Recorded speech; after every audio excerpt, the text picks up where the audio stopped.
from the Northern Rivers. And this webinar is being brought to you. It's an exciting night tonight for us. This is a collaboration between the Farmers for Climate Action. And you can see Emily. Thank you, Emily, for your wonderful hosting tonight. And the National Landcare Network.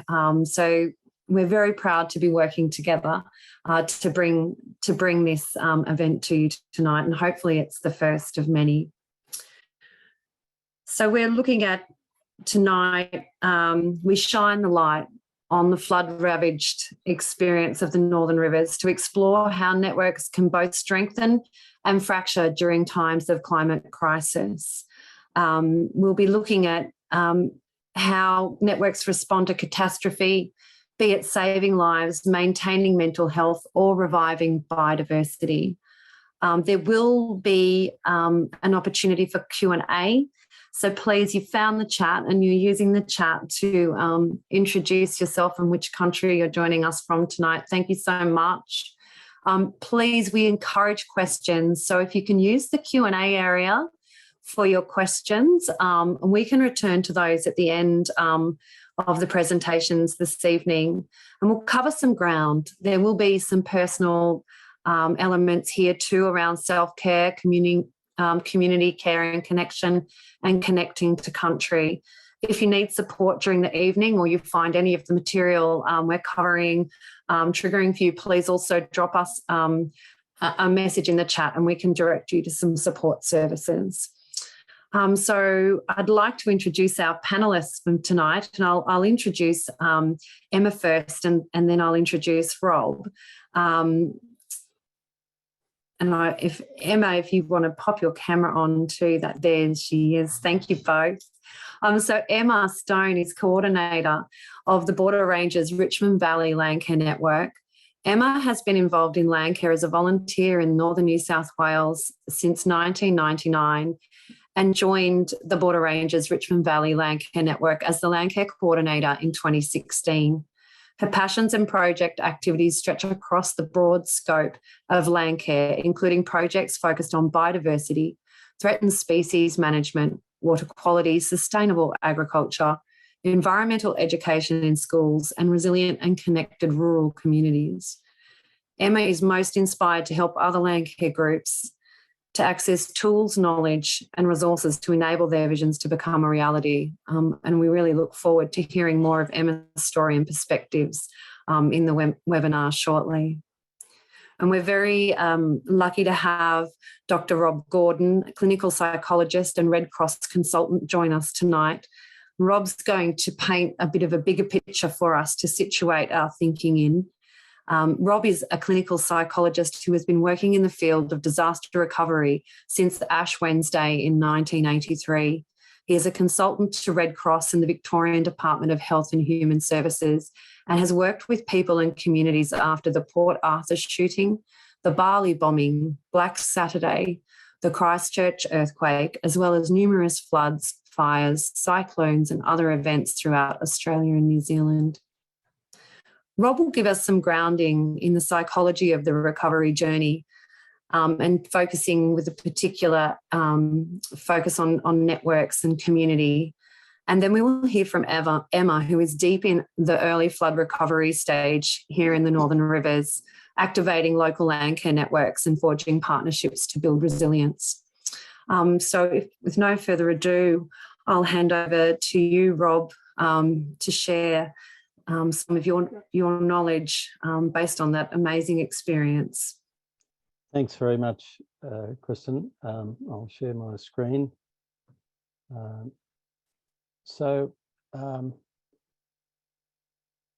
The experience I'm drawing on is really as a psychologist working with individuals, but also visiting communities at various stages of their recovery process after natural disasters throughout the country. A few weeks ago, I was up in the communities between Mount Isa and Townsville. It was a delayed visit from the 2019 floods there.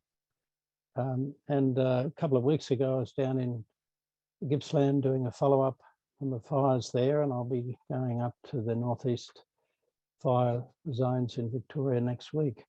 So it's very interesting to follow through communities for several years. It's been estimated that the full recovery cycle takes between 5 and 7 years after a natural disaster, depending on the circumstances. But I want to emphasize that I've made a whole series of observations and trying to put these observations together in a model to help us both understand and follow a community process, but also to be able to anticipate and intervene and protect the community. There's an American researcher of disasters called Daniel Aldridge, who went through Hurricane Katrina. He's done huge studies, as only the Americans can, comparing all the different areas up and down the coast of Japan and the Southeast Asian tsunami, and looked at all sorts of indicators. And he finds that the most reliable predictor of how adequate and how fast the recovery is, and in fact, how many people die in a disaster, is not the amount of money spent on mitigation or the amount of concrete that's being poured, but the measure of social capital, which really just means social networks. This is a very reliable indicator when you take all of the ways in which communities are involved with each other. And I encourage anyone who's interested to look up and read his works. But I'm going to give you a model from the dynamics of community, and work with disasters keeps posing questions about the normal environment that we take for granted. Because a disaster is defined by the fact that it impacts on a community. If it's not on a community, then it's a personal tragedy or a family tragedy. And so it's this communal aspect. And I want to begin with a series of diagrams. And I'm going to show you a few pictures of people in disasters, just to look at what we can understand about their state from their faces. But let's begin before the disaster. We live in communities that are organized. This could be a map of the different local towns or local suburbs or areas where people might live. And we notice that those people who are closely connected together have more interaction with each other, of course. There are some outliers up here, but if we imagine that these lines represent, shall we call them, the social bonds that bring people into relationship. And these bonds also describe the attachments, the connections, and they are actually materialized as communication systems. If I talk to someone, I form a relationship. It doesn't matter really what I say, I'll form some kind of relationship.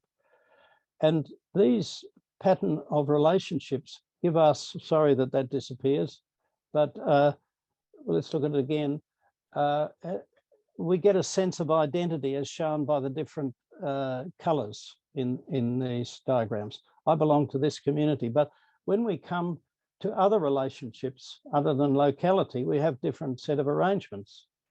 So you might have people who have a next door neighbor who's a redneck. Sorry, should I use language like that here? And they don't get on about climate policy at all, but they have somebody like here from the other community who they meet up in this place and have close contact with. So when it comes to climate policy, we have a different distribution. Now, just imagine the complexity of our social space where every dimension has a different set of attachments and structures: religious, sporting affiliation, political views, occupation, etc., etc. And so we live in this incredibly complex social fabric, which binds us together in a durable form, because in a healthy community where we have differences in one dimension, we will have another dimension that holds us together. Now, what I want to show you is that when the disaster hits, all of those relationships become irrelevant because it's about survival. Because the definition of a disaster is a threat with a community impact bringing survival into question. that disrupts the community functions, because the community is not designed for disasters, it's designed for normal life. In fact, we do whatever we can to remove survival threats from our everyday life, don't we? We would consider it unacceptable if we wake up in the morning and think, I wonder if I'll get through it today. That'd be happening in Ukraine right now, wouldn't it? But this is not what we think of. So that our normal bonds, our routines, our rhythms of life are not adapted to survival questions. So therefore, we're all going to go into a state of heightened arousal and survival. Let's look at what happens as the bushfire comes through. Let's imagine that these are the Labor voters and these are the Liberal voters. And as the fire comes, you can see there's a bit of a shadow as the warning hits. And as the fire comes through, our political affiliation disappears in favour of the only thing that's important is how do we survive? And the orange is the arousal as people go into survival mode. And you can see whether they vote Liberal or barrack for Collingwood or interested in Bowles, doesn't matter. They're all into survival mode as best they can. And if you listen to people's description, they will do whatever the physical circumstances allow them to do. And when they come out the other end, they don't feel a connection to all their other relationships. They're irrelevant. The relationships momentarily are dissolved. And I call this the moment of debonding. It's only a moment sometimes, unless people are, for instance, isolated in floodwater for weeks. And I understand there are places up there in Lismore where people still have to have supplies helicoptered in and so on. And it's not as profound a debonding, but anything that disrupts our attachments has a translation into these questions of who I am and my identity and my connection. And we've got to have a language to talk about that. And so this social debonding is driven by the survival issues and therefore disrupts the social continuity, which is unfamiliar. We don't ever have it in question normally, so we don't recognize what's happened. And everything that is constant and taken for granted is gone. And we have a kind of narrow self-focused. Whenever we're in high arousal, we are egocentric. It's about me and my survival. I'll help those around me if I've got the right sort of personality, but sometimes we won't.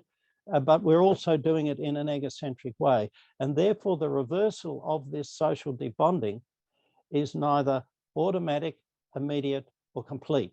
And we got to get out of debonding. We've got to reconnect, because debonding is a very threatening state to be in. And as soon as we can, we will reconnect. But we won't go back into the multi-dimensional social fabric. Look what happens. We'll all come together. We'll all be in high arousal. We've all been through the same state. We all think we're the same. So we're all talking to each other about everything. Well, no, we're not talking about everything. We're talking about what happened and who needs what. Some people will disappear and the rest will actually form a unit that lacks that complexity that was there before, where in the normal community, if Emma tells me something about climate policy or natural environment, I'll say, well, she should know what she's talking about. But if she expresses an opinion about, I don't know, football and Collingwood, I would say she doesn't know what she's talking about. I'm not going to accept it. But in the aftermath, we lose that ability to make judgments about the accuracy. And what counts is how emotional it is. And so this becomes a communication network that transmits the emotion as fast as it can. And very rapidly, that will form a boundary around it. And anyone who's been into a disaster-affected community a little bit too late will find that you've got to puncture that boundary to get in. And you're treated initially as a foreign body. And that's showing that the community kind of forms an intensified social unit based on survival. And this causes the problem, because this must differentiate back into a multidimensional social fabric to meet the requirements of recovery, because that, I call it a plum pudding, a fusion state. It means everyone is so close. And I've discovered that in that situation, boundaries disappear and people get incredibly over-involved. And I've learned that if you lose privacy, you lose intimacy. And if you lose intimacy for a period of time, you damage relationships.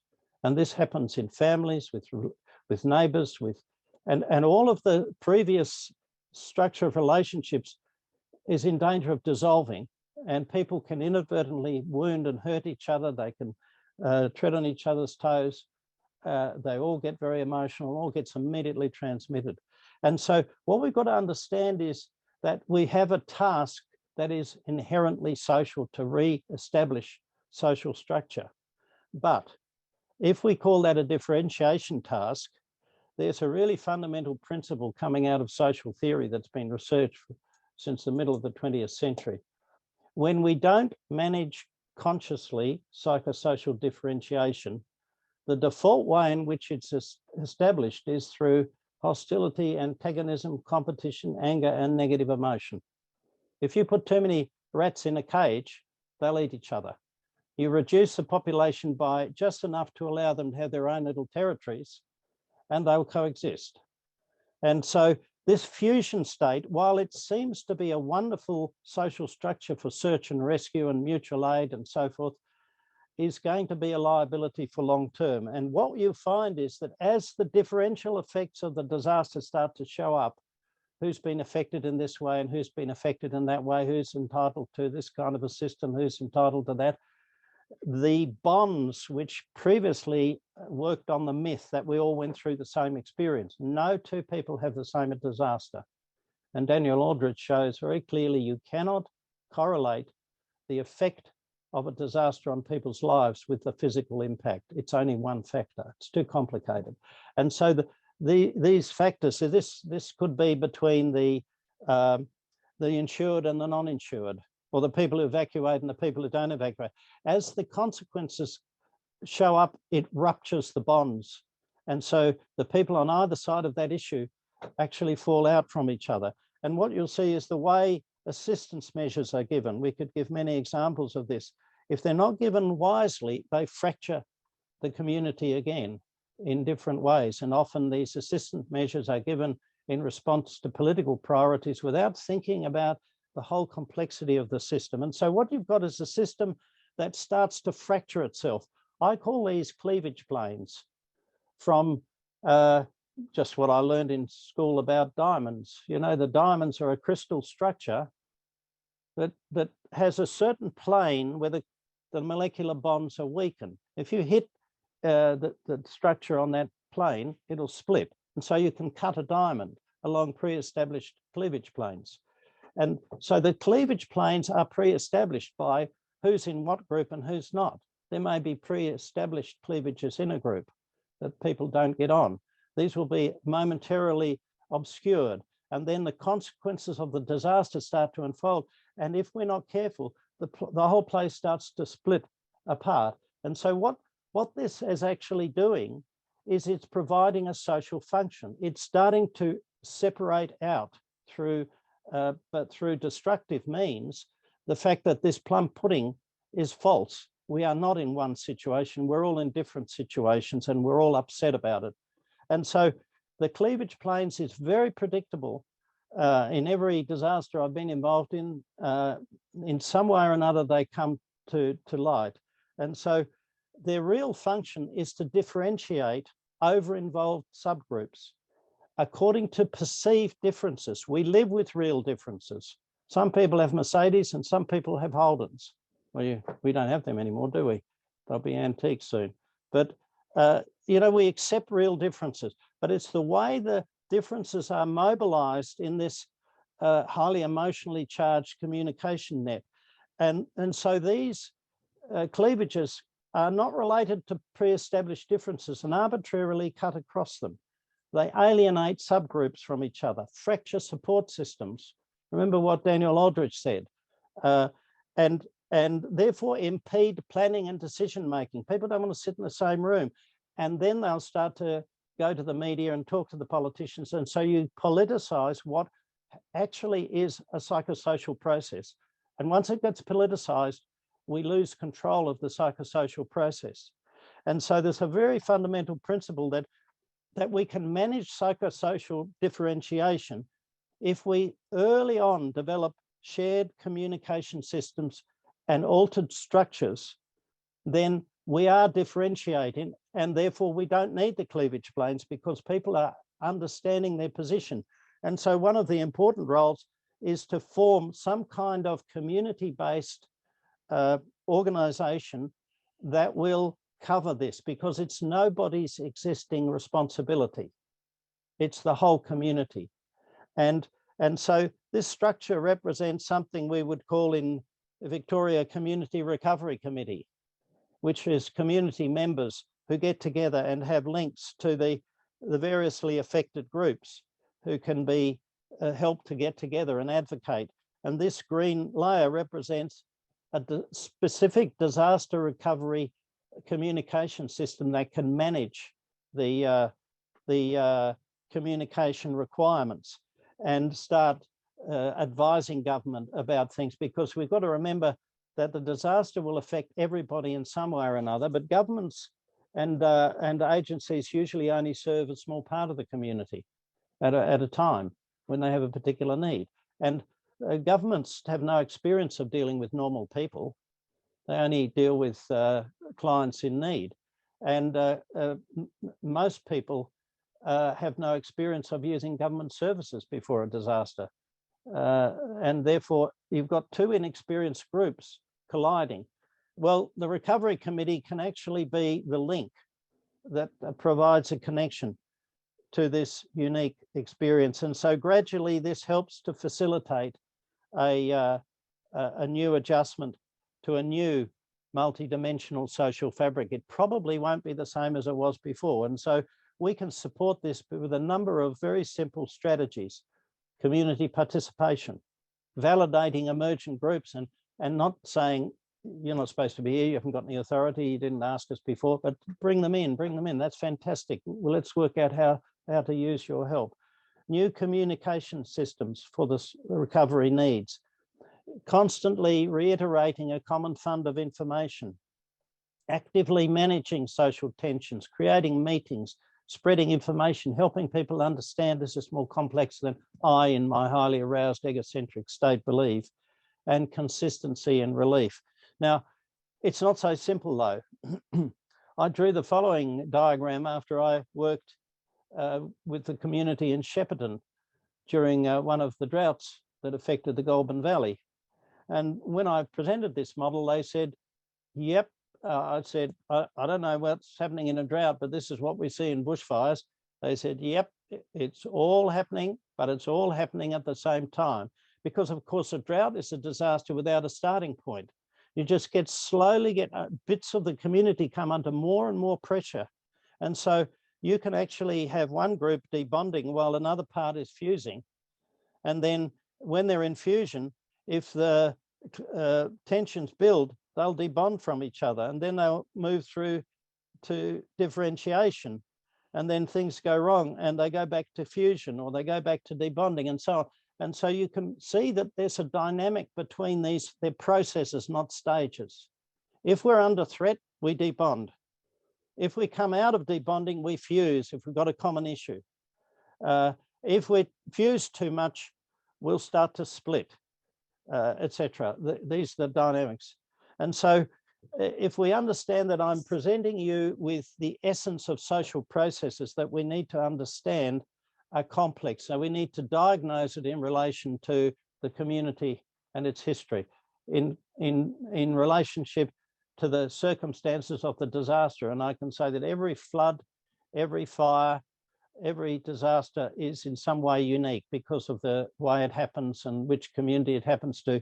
But in another way, they're all the same. These issues will happen, but we need to understand how they happen. And that means we've got to have a sensitive a sense organ, really, to communicate with the community. And so we can come to a few principles. Preparation and planning reduce debonding because we don't fall out of our existing structure, we shift into our emergency mode. The degree of debonding will determine the degree of fusion. I've described it as though it's all or nothing. It's not, it's a matter of degree. How much I can actually continue to use knowledge, training, skills, relationships in the middle of the disaster. And it's the fusion, not the debonding, that is the real disruptive event. If we went into debonding and then went back, fused back into our pre-existing structure, there wouldn't be a problem. That's what emergency services are trained to do. But communities aren't prepared. Well, they could be, though, if we did a lot of work. And the cleavage planes are based on perceptions that are mobilized in a highly emotive social network.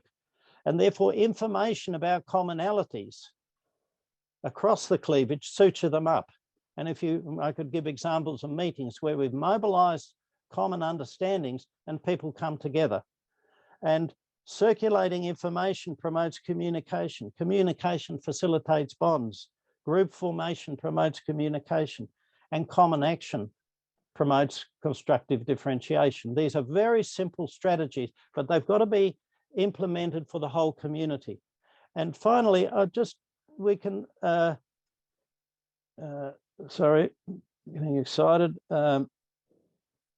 We can come to a few really basic strategies that I won't go through in detail. Hopefully we'll make these slides available. There's a whole series of strategies we can use to either prevent or terminate the debonding. The shorter the debonding is, the less damaging it is. We've got another series of strategies to minimize the fusion by getting in there and starting to organize as soon as possible. But the incoming services and community members need to already know what they're trying to do rather than being reinventing the wheel, which so often happens. We need to be ready to intercept cleavage planes as soon as they show up before they've done too much damage with, again, broader community strategies. And therefore, we can start to have very predictable strategies to suture them up. And finally, we begin with earliest possible constructive differentiation strategies.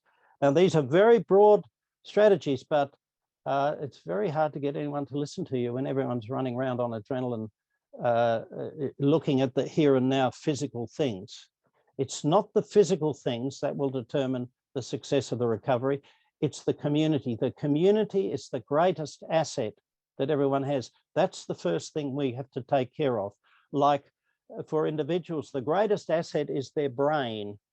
And they have to look after their brain, which means to manage arousal so they can retain good, rational thought.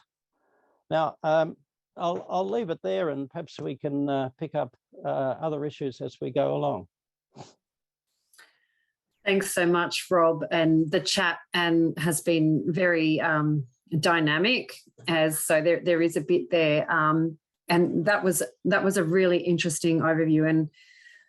And I guess, you know, there's so many aspects to this in terms of the psychology and the social dynamics. What I really took from that, there was quite a few things, but if I just pick up on, you know, and I think somebody mentioned in the chat, it's important, like, what is the community? And you know, every community is different.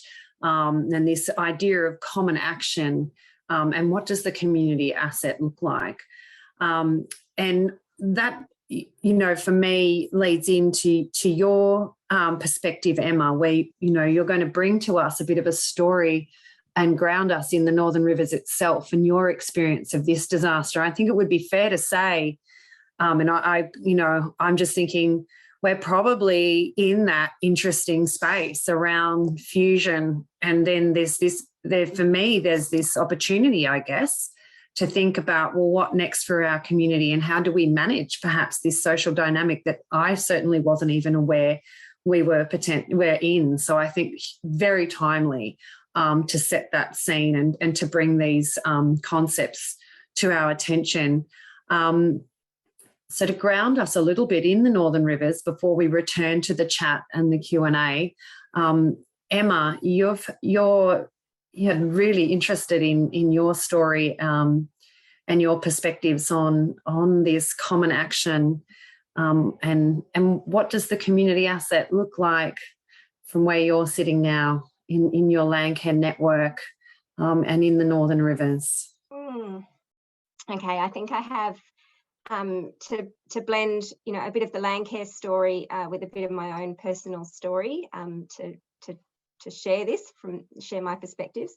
I just firstly want to acknowledge, as you did, Kristen, that I'm standing on Widgerable land and acknowledge all the knowledge and relationship that Indigenous people have to this country and what they've seen over generations and time immemorial. Of this landscape has changed and continues to change.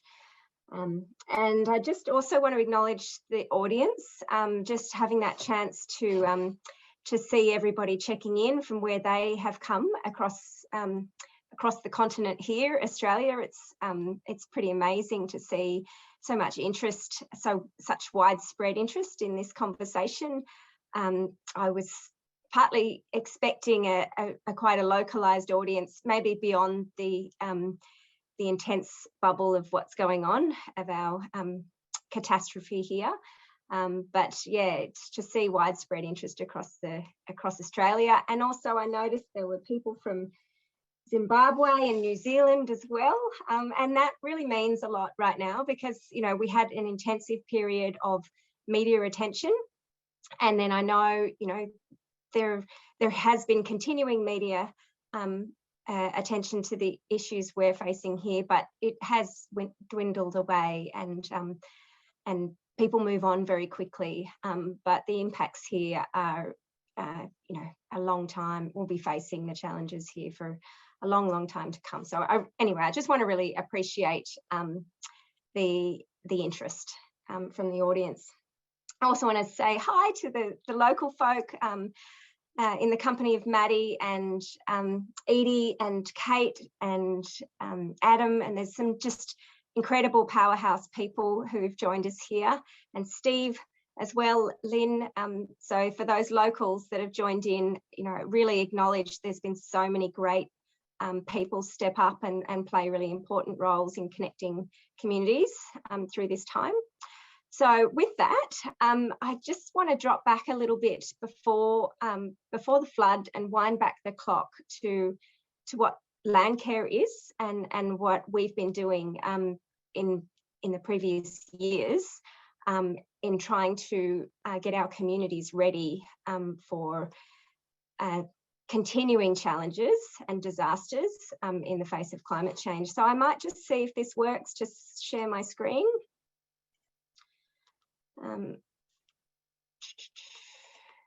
This one, does that work? Nope, that doesn't look like it's right. Yep, I'm seeing it, Emma. I'm seeing.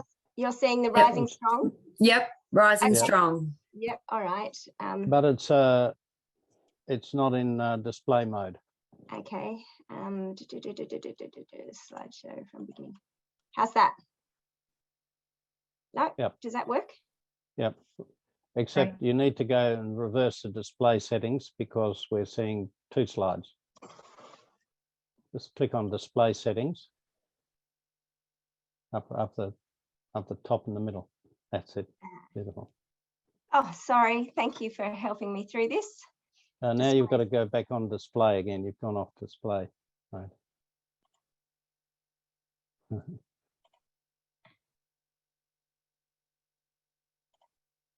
This one. How does that look? Beautiful. That's right. Okay. Perfect, Emma. Okay, sorry, I'm a bit of a Luddite. I spend most of my time with my feet on the ground. So as Landcare Networks in the Northern Rivers, I represent Wine Landcare. I've been volunteering with Wine Landcare for a couple of decades now. And then, as Kristen said, moved into a Landcare Coordinator role, which is extending out across the landscape. I work across border ranges. I work across Richmond Valley and Kyogle LGAs in that professional capacity as a Landcare Coordinator, but I'm very much involved in my local community as well. And so we have numerous Landcare networks that try and work cooperatively together in the Northern Rivers, and we have the North Coast Regional Landcare Network, which joins together 11 networks. And 5 networks came together back in 2019 to look at how we could help our Landcare community plan better for shifting climate. And we came up with a few approaches and have been working on implementing those approaches in an evolving space. So the Rising Strong project was born out of that, and Maddie has been involved in as our project officer in delivering that. Thanks, Maddie. That was about, you know, what practical things can we help land managers and farmers do to plan and be more resilient on a property to property and a whole of landscape approach. And how am I going to do my switch to the next slide? Oh, that works. Okay. So we've been informed by the wider world and all the science and all the agencies around what we're expecting in a space of 20, 30 years to come, and anticipating, you know, hotter summers, warmer winters, dry seasons and wet seasons. And so we've been developing projects that inform our landcare community, our farmers and our landholders, on what this means and what kind of extremes are we expecting, how do we manage our landscapes for that. So the Rising Strong project was one of those, and another was that the Rising Strong project has largely been about education, bringing people together to discuss these challenges and help develop localised plans. Another project that I've been involved in is the Climate Ready Revegetation project, which is quite a practical venture, identifying the threats to some of the species that we work with in revegetation, and what our climate niche is likely to be in 30 years' time, and how we might adapt our current plantings and our current revegetation efforts to make them more resilient for the future. And that's been a really interesting venture, working with DPE and Macquarie Uni. And we were working with narrowing it down to 5 species, which are really commonly used in koala habitat plantings, and looking to where we might be planting, needing to source our plant species or our seed stock from, in order to ensure that the trees we're planting now will actually endure the conditions we're forecast to experience in 30 years' time. So quite a technical project, nutting it right down to the ground and the seed. That's been up and running for about 2 years now. We had an extensive process of seed sourcing to identify 4 different provinces to cope with our hottest, wettest future climate conditions, or quarter of the year, hottest, driest, coldest, wettest, and a local provenance sample. So we've gone about that now with undertaking plantings. First round went in August, September last year. We're continuing that in a couple of, as soon as the ground dries out, we will be out on the ground again doing our next round of plantings. But that's been a really interesting journey to sort of take the concepts of our climate threats and put them into action on the ground, and walk people through it. And, there's a lot of people say, yes, I understand that concern, but what can I do, in the management of my farm and my farm planning? So while that Climate Ready project is going on, and the Rising Strong project is going on as long-term projects, we were faced with the bushfire event that affected so much of Australia. And as a Landcare network, our Landcare team we needed to step up and work out how to respond to the wide-scale devastation and types of social phenomena that Rob was talking about, people in extreme trauma and wide-scale environmental devastation, people with massive climate anxiety. And so we've been working on bushfire recovery stuff for a couple of years now, and we've had some really fabulous wins, and we've had some really frustrating losses or frustrating roadblocks with things that we wish could have gone better if funding had to come around more quickly, or if we had been able to respond. So that being ready, being prepared for these kind of challenges, really speaks to me. And there's always lessons to learn. But on many levels, we're just strangled by the funding cycles for lots of things.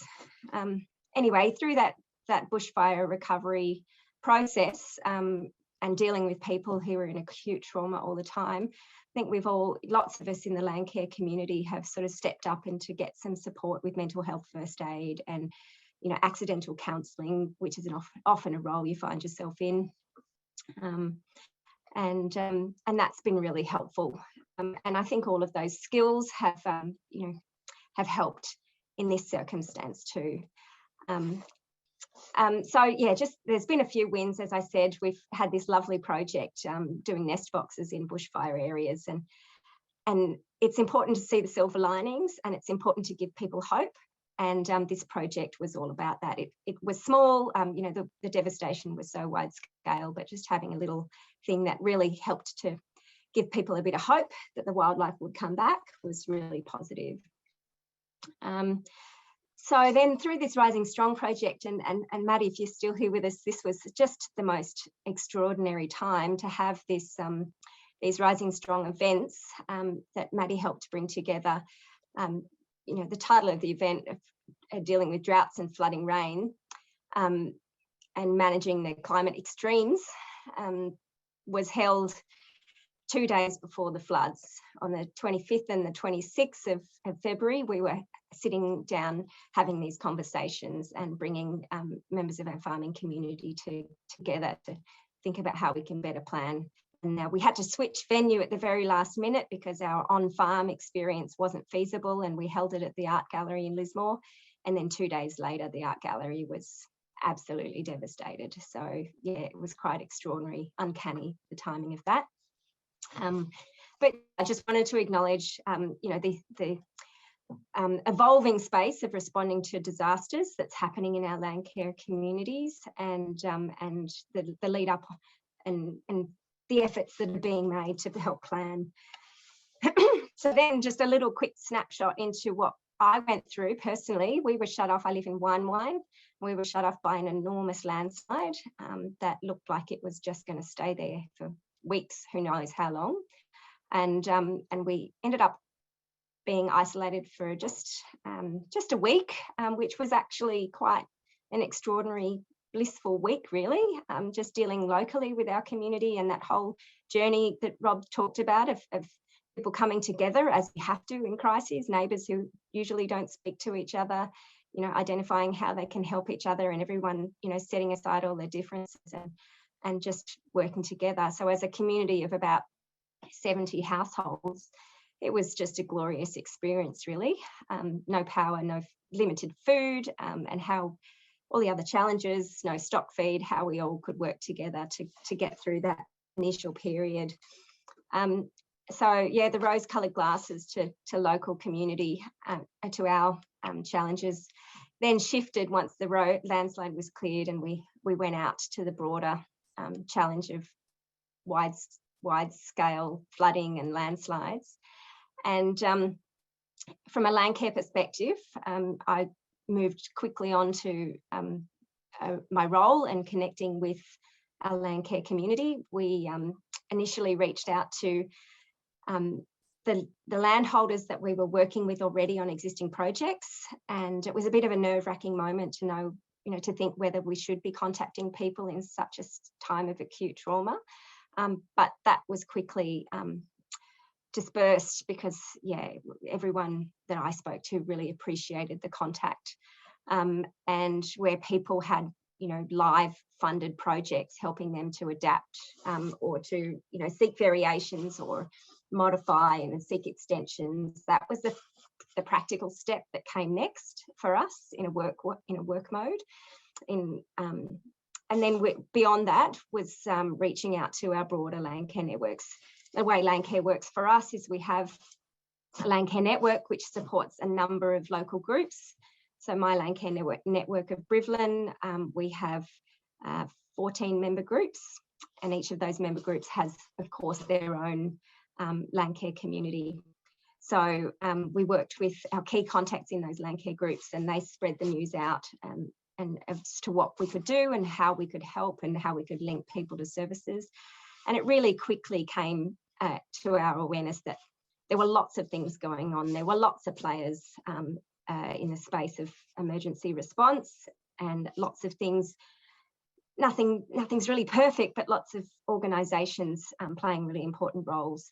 And we saw a blaringly obvious gap in the landslide concern.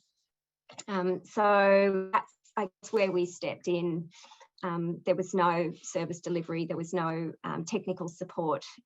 There were a lot of people who were really confronted with wide-scale landslides affecting their infrastructure, their homes, and not really knowing where to go with that. I'll just do a time check. So certainly not a field of expertise in my history, but just that challenge of trying to find the expertise, who could speak to these difficulties people were facing, how could we get support in for them. I was aware that a lot of people were scrambling, trying to use whatever local resources they could access, and borrowing their neighbour's excavator to push on a landslide so that they could reach their home again, and setting out to undertake some quite dangerous tasks with limited information or confidence or competence to do so. So we just really tried to move into providing people support and information around that to manage that risk and ongoing risk.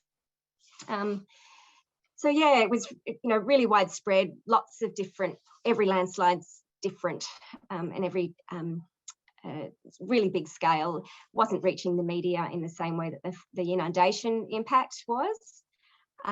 So, and yeah, just trying to help people find the information that they needed to know what to do. And in some cases, it's just not possible, it's too big. And walking away or just letting it be is necessary. But there are other sites that we've been able to get to that are feasible to do something. This is quite a dramatic photo here. That tree down in the distance with the blue arrow to it, that tree has come from the forefront of the screen and travelled all that distance, and it's still sitting there like a tree that looks like it's grown there.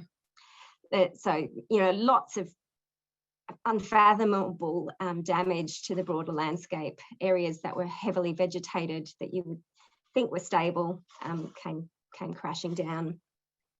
So it's, yeah, we had some geotechnicians that we were able to access, and a soil conservationist that we from the Grafton area, and we've been out and about taking that technical expertise out to meet our landholders and triaging the sites to work out what's feasible to do, so, to respond to, and developing sort of some resources and some training tools to help people understand what they were faced with. In bringing this expertise together to the community, we started out with a plan to hold a really small-scale workshop in the Nimbin area, which was in partnership with Richmond, Landcare Inc. and Brivlin. That was an area where there was an awful lot of landslide activity, and the interest was just so much greater than we expected. So we had to move to the Southern Cross Uni, and it ended up with 250 people participating in that. That was also recently repeated and held in the Brunswick area, and again had an enormous attendance to that. So we just found a need to, I guess, in the Landcare community, we have the opportunity to respond quickly and move flexibly to where the need is. We're not under the constraints of deep bureaucracy that carves our path. So that was really exciting to be able to find a niche and find a way to help people. And yeah, we've just been looking to how to evolve that further. And there are other aspects, of course, that are have been the core business of Landcare for a long time, the revegetation, the riparian zones that we are also still working on.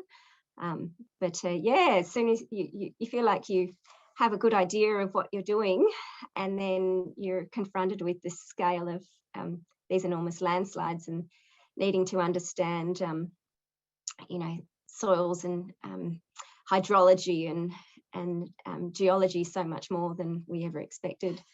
So it's been, from a pragmatic point of view, it's been a really interesting, fascinating time. But from a compassionate point of view, it's been really challenging to be working with people who are so traumatized every day. And I guess in our Landcare framework, we have been working together, all of us who are working in this space, to back each other and help through and debrief and keep going. So I'll just flick through a couple of these slides. The riverbank erosion, Kristen Genexter and I were both at a Richmond River Visions meeting today about how we cope with the enormous devastation to our river systems. That's also going to be a long journey of recovery. So yeah, I think I've covered everything that I wanted to talk about. An evolving space and working together as our networks, and being able to respond to our local groups. And I'm open to any questions.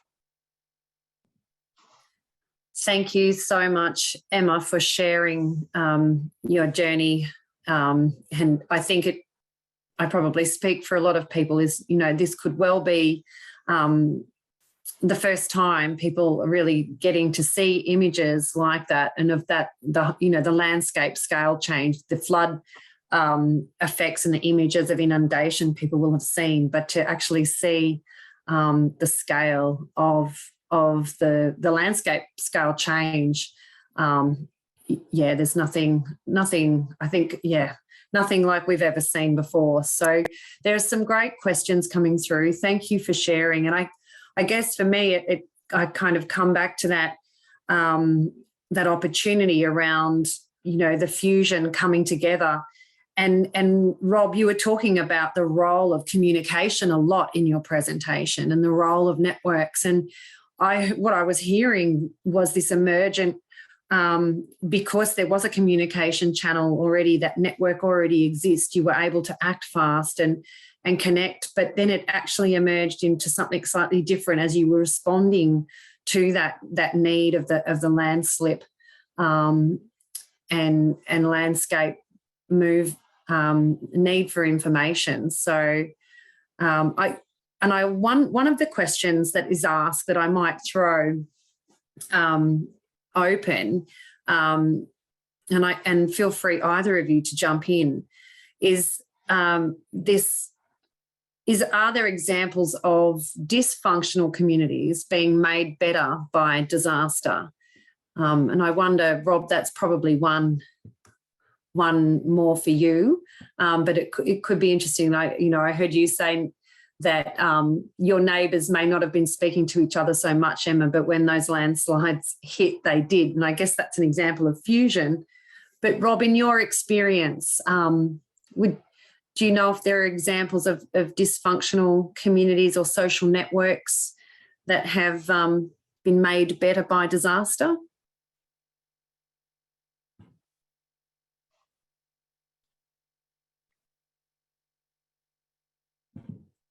You're on mute there, Rob. Yeah, I've got myself. It's not quite a reflex yet, is it? We'll only need another few years of this, and I'll do it in our sleep. Like, you get examples of everything. There are communities that were not really, as Emma said, very involved with each other, and when they come out the other end, I think an example of that is the small community of Strathewen, just below Kinglake, who was blessed with some very visionary leaders in the early stage, one of whom had been a professional in emergency services. The other had been a school principal, and they had leadership skills. They understood governments, and they were able to stimulate a process together with other people that meant the community really negotiated with council to get support to do it their way, and they were supported to do that. And whereas they were quite a networked community. They came out of a very close-knit community. And whereas in many bushfire communities in Victoria, and usually over the next few years, between 40 and 60% of people who were there at the time of the fire move away. And this seems to be a repeated pattern. I'm not giving you official statistics, just my observations. In some communities that I could mention, that leaves a strong cleavage between the newcomers and the old people. What they did in Strathewen is they had a lot of deaths there for their size. They actually saw newcomers who came in and sometimes bought the land that people had died on. They saw them as new life, and they welcomed them and made them really central to their organisation. And one of the things around that is that they started from within the first week or two, they started on a Thursday night meeting for dinner. Whoever was around would meet for dinner. And they still have a monthly Saturday evening meal that people come to. And that sort of nucleus is crucial. And various people are talking about Landcare groups. That's right. Any group can step into this need for differentiation and become a focus, particularly if you've got a role that's connected and you've got people with knowledge and connections. Can become the nucleus for really constructive work and bringing together those people who have disputes or disagreements for whatever reason. And landslips are like a physical cleavage, aren't they?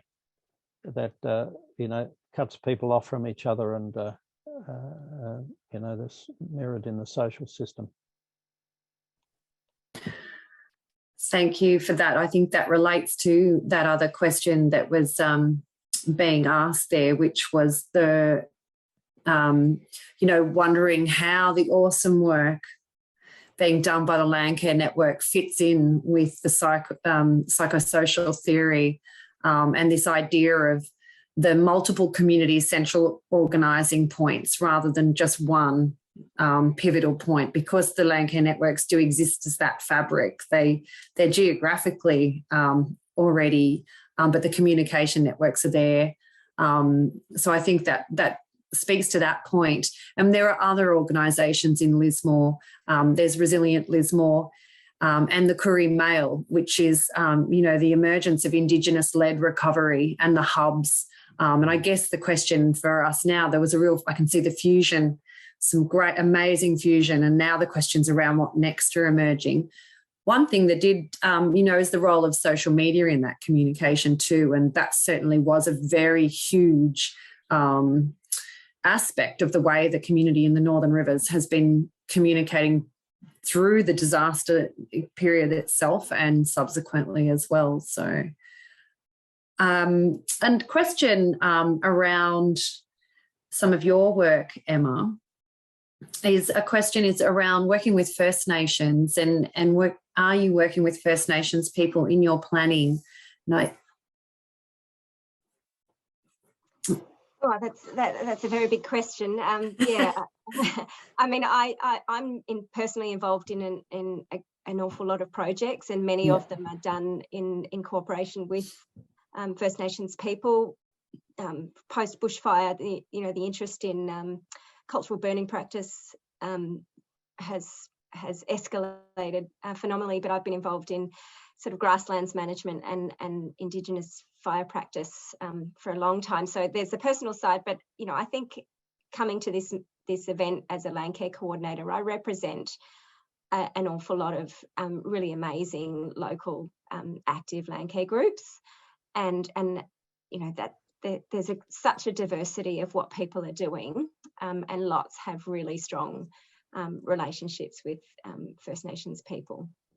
So yeah, I don't want to be just speaking about what I'm doing. There's so much more in our networks than just my activity. Yeah, absolutely. You work very hard, I have to say. It's been a very big time. And I guess that does speak to the network approach that Landcare takes as well.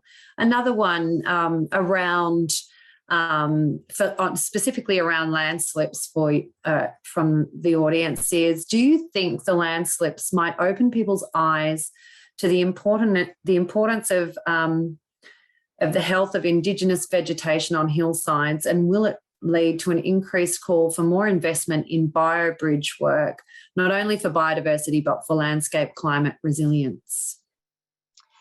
You know, if I was to have just answered that question without being out and about across the landscape with all these landslides, I would answer yes. However, it's been so much more dramatic than that. So I've seen sites that are really heavily forested in the middle of national parks collapse under the, you know, we had, what was it, 1.3 metres of rain in my area in the space of 2 days. So, you know, that's such an extreme that, you know, even a long-term area of native vegetation like a national park is, you know, struggles to hold up against that. There's so many other forces at play. I have been out and about and have seen some pretty stereotypical images of forested landscapes holding together directly adjacent to a cleared paddock where you know, there's stock grazing right down the steep slope, and the cleared paddock has given way. So there has been some, you know, stereotypical, what you might expect examples, but there's also been lots of others. You know, I think the scale of the damage that our landscape has seen is pushing people to think outside the box and want to make changes that, you know, have been sitting there as an idea for a long time. So there are people that are driven to change now, having faced this event, and, you know, that's, lots of people will say, well, you know, okay, you want to get involved, contact your local Landcare group and they'll help to direct you to resources and people and support for those ventures. And before I return to some questions for you, Rob, and there's quite a few questions, so I hope everybody's comfortable and is able to stay for a bit longer, if that's all right with you both.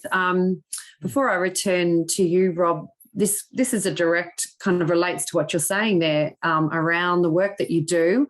Have you been asked to submit any funding proposals for recovery work? And, you know, just the level of government reach out to you. What's it been like? Is it, I guess, does it measure up in terms of the kind of need that you're seeing? That's a question for Emma. That was a question for Emma, sorry, yes. Yeah. Sorry, can you just revisit that, Kristen? Absolutely, sorry. I thought that was going on the chat. Just before, sorry, I confused us. Before we return to Rob, have you been asked to submit any funding proposals for recovery work, and just the level of reach out from government to you?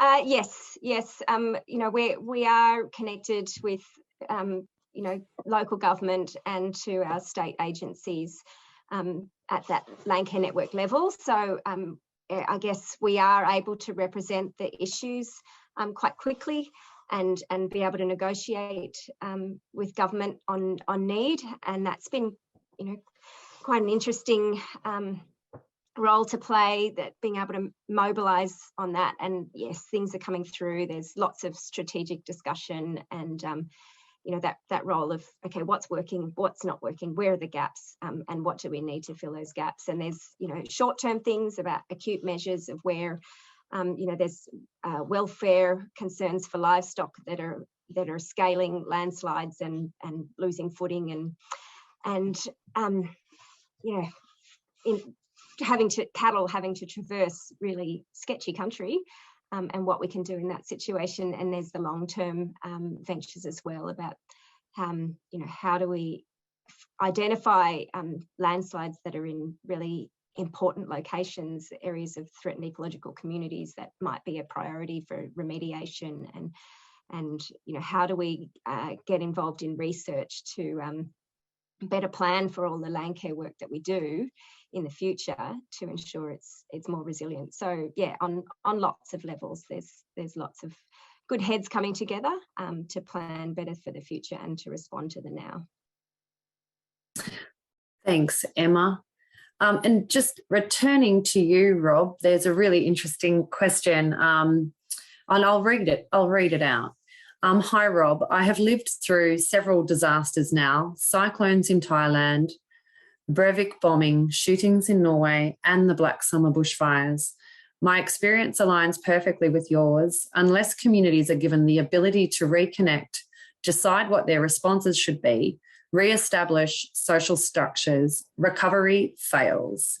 My question is, what do you recommend communities should do when they are actively prevented from controlling their situation after a disaster?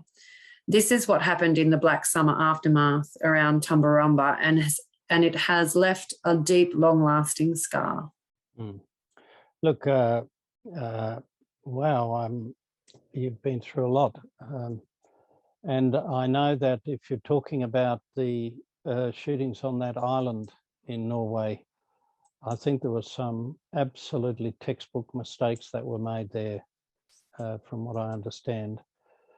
But you see, this is a bit of a broader question. If you think about recovery is not about replacement of what's been lost, because often you can't. And recovery is about getting to a point where you're once again living your life towards future goals and you're no longer focused on the disaster. And sooner or later, material losses will be replaced in some way or another.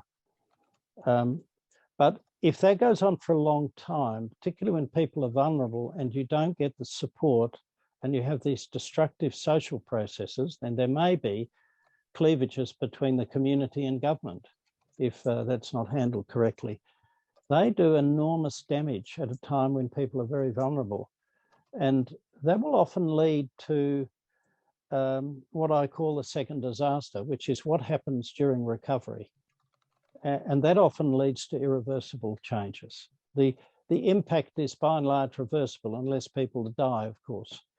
Eventually there will be nature will grow back. It mightn't be the same. Some of those valleys are never going to be the same, are they? But they will eventually, because nature's in no hurry. It'll all sort itself out. What's really important is that the lives people are leading 10 or 20 years later are rich and positive. And that's where we have to take this recovery period into account. And I just think it's just so frequently what you've said about Tumbarumba is just so familiar to me. And what I'd say is be difficult and demanding. Find a representative.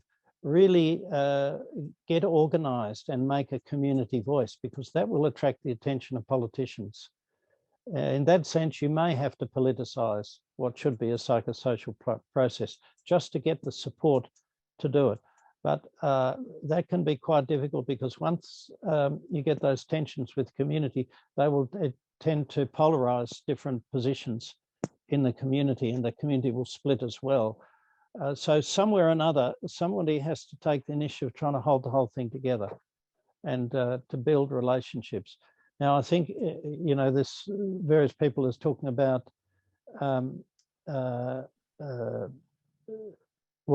Ashley Stevenson asks, what variables affect the timing of cleavages? And I think that's fundamentally driven by when the differential effects start to show up, right? That'll depend when the focus is basically on those who had great material loss as opposed to those who are very traumatized, or those who are insured and those who aren't. Anything, those who evacuated and those who aren't. As this comes out, these differences show up. The way to get around that is for a government to, and all the agencies to have a sense of, we're not going to judge. We're going to reach out to the whole community. If the whole community is the recovery resource, then the whole community has to be supported. whether you had material loss or not. You'll get different types of support, and some will get finance and some will get other things. But you know, it's safeguarding all the resources. Now, having said that, of course, the arousal and the debonding go right up through government, and government goes into fusion, and this disrupted events, and communication doesn't work right, and the right hand doesn't know what the left hand's doing, and so you know, the more preparedness goes in, the better. So I know that Karen Campbell is talking about how the cyclone brought people together, but you say, Karen, it broke our community. That's the effect of the cleavages. It's unnecessary if there is this social perspective. Yeah. And Ruth is asking, Rob, you know, around that differentiation, she's still wondering if there can be multiple focal points to support the differentiation and cohesive communication onwards. Does it need to be that, that one sense, or, you know, or can we have many? As long as they coordinate together and have common understandings. You know, I was contacted by a group that were involved in that shooting in the gay community nightclub in Florida. Someone had read these articles, and they actually, we wrote a paper on it together where they used these ideas to anticipate and then manage in the community a lot of the friction that came out as a result of that. And you can imagine the sorts of community attitudes that emerged. And they had this very cohesive, with the aid of the police and the city authorities.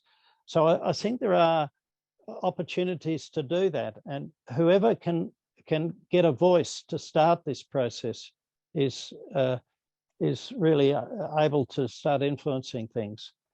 And Landcare being such a wonderful network, I'd also say you can be a body of collective knowledge, because Emma and your colleagues, you'll gain enormous experience over the next few years, not only about the environmental damage, but about what's happening to the community around you. So when there's another event somewhere else, say in the Western District of Victoria, it'd be really nice if there was a website somewhere where they could look up and say, well, who's dealt with landslips before?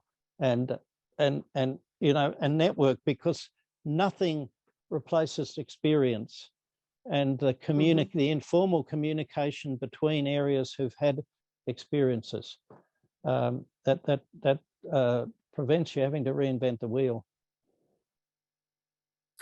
Well, that's definitely a take-home point for the National Landcare Network there. I think you know, I'll make note of that. It is experience, isn't it? And I can see there's so many questions here around really practical questions around livestock and recovery. One interesting question, or they're all interesting questions, is around the mental health support available, Emma, for you in this work.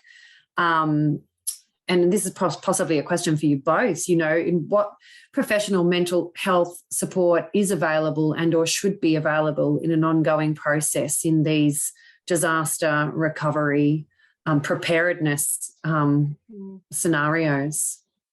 Really value your thoughts on that. Maybe we'll go Emma and then get your thoughts, Rob. Yes. So certainly, you know, as I mentioned, you know, we've not long been through the incredible journey of drought and fire.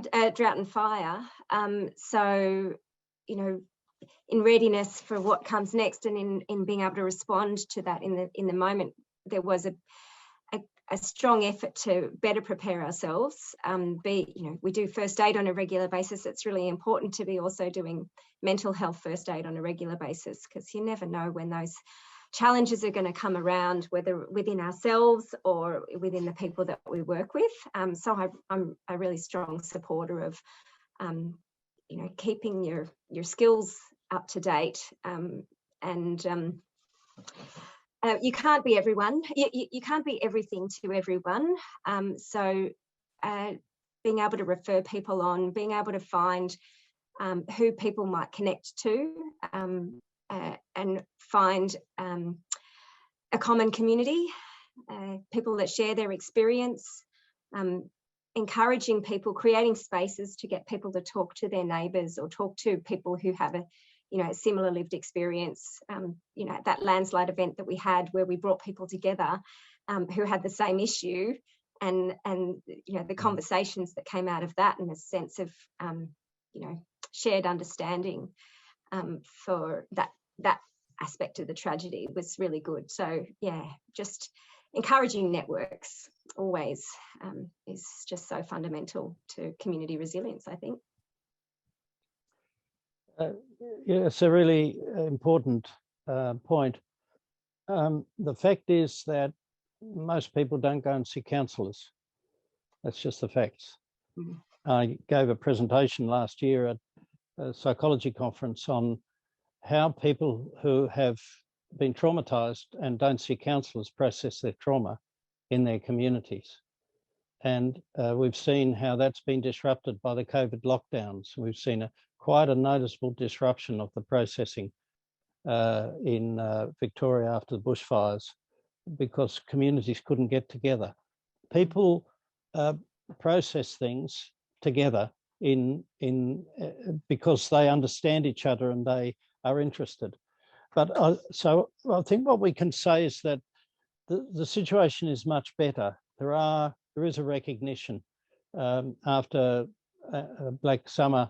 The Commonwealth Government made available 10 or 20, I can't remember now, sessions, no questions asked.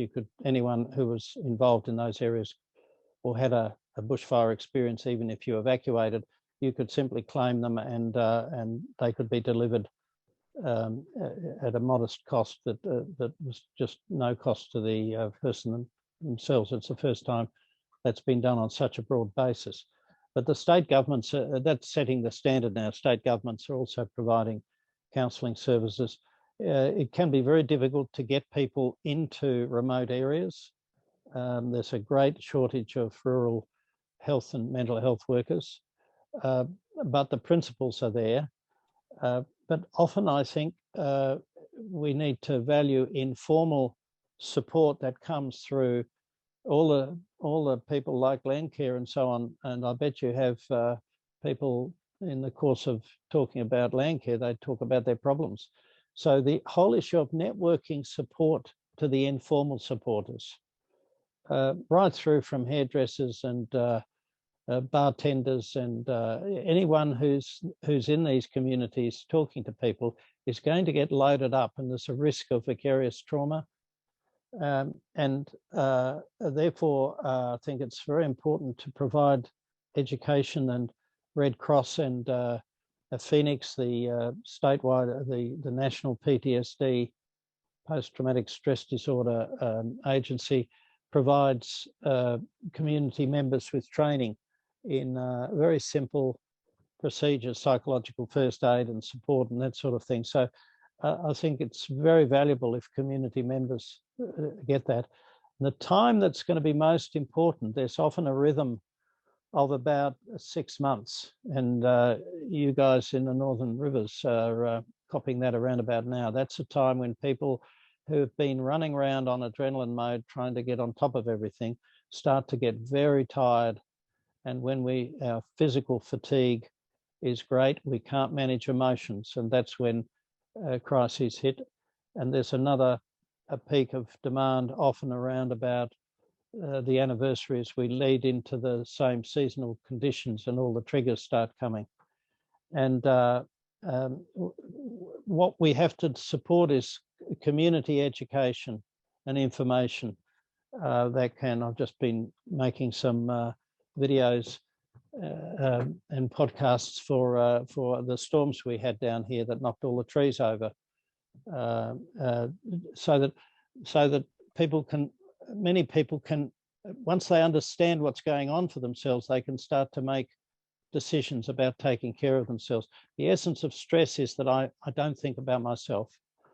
And so there are a whole range of tiers of things, starting with community education, networking the local service providers, providing on the ground local professionals, and then bringing in supervision. The best thing we can do with our very highly qualified professionals is to have them supervise the local people whom everybody knows. And there's plenty of research to show that the best mental health services are informal, outreach oriented and community based. We need to get clinicians off their bums and out of their offices, standing around at meetings, eating cold sausages, and 10 minutes with somebody at a barbecue may be just what they need, and they wouldn't have made a 1 hour appointment in somebody's clinic. That means that mental health people have to do business differently, because most of the people they'll be working with wouldn't have needed to consult them otherwise. But much of it will be in this, from about now until the end of the second year. That's going to be the really hard time as people feel the stress build up. To be aware of that and to support each other and not try and do it too fast. It's a marathon, not a sprint. You won't last if you try to sprint. Oh, that is such timely advice for us in the Northern Rivers, but I have a funny feeling probably this is great advice for all of us. And to recognise, and there is a lot of, we haven't got to all the questions. I'm sorry for those that are still hanging in there, and some of these questions haven't been answered, but there's some great questions around supporting relocation and some really specific questions around priorities, Emma, in the catchment. So really sorry that we didn't get to all of the questions tonight. I think there's some amazing take-home messages around, thinking around particularly self-care for the Northern Rivers community, but also for networks and the importance of our networks. And I would love to bring Emily from Farmers for Climate Action into the call. We'll wrap it up at 8 o'clock. And I just wanted to throw over, we've talked a lot about the Landcare networks operating at the local and regional scales tonight. I work for the National Landcare Network, which represents the member states. We're a federated peak body. And this collaboration was brought to you tonight in collaboration with Farmers for Climate Action. And Farmers for Climate Action are also active and have a network emerging, which has got some amazing synergies with ours. And I just wanted to thank Emily for her hosting tonight and introduce you to the group. And Emily, was there some call to action for attendees tonight, or just some messages from Farmers for Climate Action that you'd like to share before we wrap up? Yes, absolutely. And thank you so much, Rob and Emma, for brilliant presentations tonight. And to Kristen, who has done a fantastic job facilitating. We really, really appreciate that. And also to the National Landcare Network more broadly. It's been wonderful to partner with you for the webinar. I'm the Community Organising Manager at Farmers for Climate Action, for those of you who haven't met me. And for those of you who are located in Northern New South Wales, we've recently started up a bunch of Farmers for Climate Action networks right up and down the coast. So starting in Taree and going right up to Kyogle and Lismore. So these networks bring together farmers and rural Australians, and really anyone who has an interest in climate and ag, to improve climate outcomes in their communities, on their farms and beyond. Farmers for Climate Action, is an organisation that's pushing very strongly for Australia to adopt much better climate policies and much better support for farmers and rural communities in adapting to climate as well. So joining one of our networks is, it's quite on topic, given we've been discussing the importance of community networks. It's a really great way to make a meaningful difference, to support one another in what you're going through and to meet other like-minded farmers and rural Australians. So if you're in Northern New South Wales, please keep your eye out for some emails that will be coming about meetings and upcoming events that our networks in Northern New South Wales will be running. We really, really, really love you to get involved, and I think it'll be a meaningful experience for you. So, keep your eye out for those ones, and I'll pass back to you, Kristen. Thanks so much, Emily. And in partnership with that, if you want to get in touch with your local Landcare group, and I saw someone singing out for the Merriwa Landcare group earlier, head to the national nln.org.au and you can find a Get Connected, Get Involved page, or head to your state, so Landcare New South Wales, Landcare ACT, find your state-based Landcare organisation. They can easily get you in touch with your Landcare networks in your area. If you want to get in touch with Emma, she has put her email bravely in the chat. It might be back up the chat a fair way, because there's been so many amazing questions, and there's some great emails there for Emily at Farmers for Climate Action. And sorry to those people whose questions we didn't get to tonight. Finally, again, thanks so much, Emma and Rob, for sharing your wisdom and your experience. I think personally, for me, I sat in the grant office with my mum today, and you know, this has given me some insight around what we're actually going through as a community, but also as a family. And I think these are the skills and this is the skill and knowledge we're all going to need if we want to be resilient moving into the future. And one message I think I heard a lot of messages from you both, but really that we need to move into a phase of preparedness. We need to be prepared. How do we prepare ourselves so that this intense period of recovery is perhaps not such a shock to the system, or maybe we can manage some of that social dynamic a bit more smoothly. So that is certainly the emphasis of a lot of conversations here. And I grew up in Lismore, so I'm pretty used to floods. And it is, how do we do that? I think that's the question, but it's something we really need to do, how to become prepared. So, and I think it's around knowledge sharing. So get involved with your local networks, chase up some of those references, and we can probably share some of those tonight. Look back over this recording. Thank you everyone for joining us, and very sorry to those we didn't quite get to the questions to tonight. But thanks, Rob. Thanks, Emma. Okay. Thanks, Kristen. Thanks, Emily. Thanks, Emma and Emily. Take care. Good night, everyone. Keep up that wonderful work. You too, Rob. Thank you.